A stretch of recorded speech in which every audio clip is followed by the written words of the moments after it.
ഒരു final confirmation വൈകുന്നേരത്തോടുകൂടി തരാമെന്നാണ് പറഞ്ഞിരിക്കുന്നത്. ഇപ്പം നമ്മുടെ അവിടെയും ആശുപത്രിയിലും നമ്മുടെ ആളുകളുണ്ട്, സന്നദ്ധ പ്രവർത്തകരുണ്ട്, എംബസിയുടെ ഓഫീഷ്യൽസുണ്ട്. ഇവരെ ഐഡൻറ്റിഫിക്കേഷൻ സർട്ടിഫിക്കറ്റ്സ് എല്ലാം വാങ്ങിച്ചിട്ടുണ്ട്. ബോഡീസ് എല്ലാം ഐഡൻറ്റിഫൈ ചെയ്തിട്ടുണ്ട്, എല്ലാം പ്രോപ്പറായിട്ട് ഐഡൻറ്റിഫൈ ചെയ്തിട്ടുണ്ട്. നടപടിക്രമങ്ങളൊന്ന് പൂർത്തിയാക്കും. ഇപ്പോൾ അവിടെ ആശുപത്രിയിലുള്ള ആളുകളുമായി നമ്മളിപ്പോൾ ലേറ്റസ്റ്റ് ഇപ്പോൾ ഒരു 10 മിനിറ്റ് മുമ്പ് ബന്ധപ്പെട്ടപ്പോൾ അവർ പറഞ്ഞത് ഇന്ത്യ ഗവൺമെൻറ് എല്ലാ ഭൗതിക ശരീരവും കൂടെ ഒരുമിച്ച് കൊണ്ടുവരാൻ ഒരു ഒറ്റ വിമാനത്തിൻ്റെ സംവിധാനത്തെക്കുറിച്ചിട്ടുള്ള ഒരാലോചനയാണ്.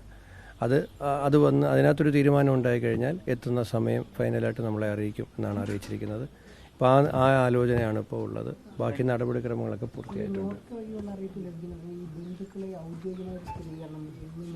ഇപ്പോൾ അവരിവിടുന്ന് പറഞ്ഞു ഔദ്യോഗികമായി വന്നിട്ടില്ല, അതുമല്ല മറ്റ് കമ്പനിയിൽ നിന്നും ഔദ്യോഗികമായിട്ട് വന്നിട്ടില്ല അതുകൊണ്ടുള്ളൂ. പക്ഷേ ഗവൺമെൻറ് സംവിധാനങ്ങൾ ഫോളോ അപ്പ് ചെയ്യുന്നുണ്ട്.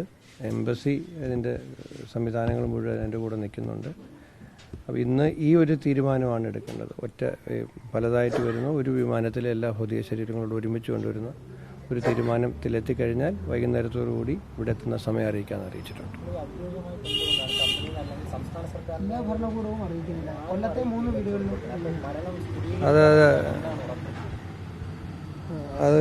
അത് ഇവിടെ വന്നപ്പോഴിപ്പോൾ നിങ്ങൾ പറഞ്ഞ അതേ കാര്യം ഇപ്പോൾ അദ്ദേഹത്തിൻ്റെ സഹോദരനും എന്നോട് പറഞ്ഞു. ജില്ലാ ഭരണകൂടത്തിൽ നിന്നും ഔദ്യോഗികമായി ഒരറിയിപ്പ് ഉത്തരവാദിത്തപ്പെട്ടവർ തന്നെ വന്ന് നൽകേണ്ടതാണ്. അതിനകത്ത് എന്തെങ്കിലും വീഴ്ച ഉണ്ടായിട്ടുണ്ടെങ്കിൽ അത് ഇപ്പം ഞാൻ നേരിട്ട് അവർ പരാതിയായിട്ട് പറഞ്ഞു. ജില്ലാ കളക്ടറോട് ആ കാര്യം അതിനകത്തുണ്ടായ വീഴ്ച പരിഹരിക്കാൻ വേണ്ട നിർദ്ദേശം കൊടുക്കുന്നതായിരിക്കും. 3 ഉണ്ടായിട്ടുണ്ട്. അത് ആഡിയോയോ ഉത്തരവാദിത്തപ്പെട്ട ഭരണകൂടത്തിൻ്റെ തഹസീൽദാരോ ഇത്രയും ദാരുണമായൊരു ദുരന്തമായതുകൊണ്ട് കളക്ടർ നേരിട്ട് തന്നെയോ എത്തി ഈ കാര്യങ്ങൾ ബന്ധുക്കളെ അറിയിക്കേണ്ടതാണ്.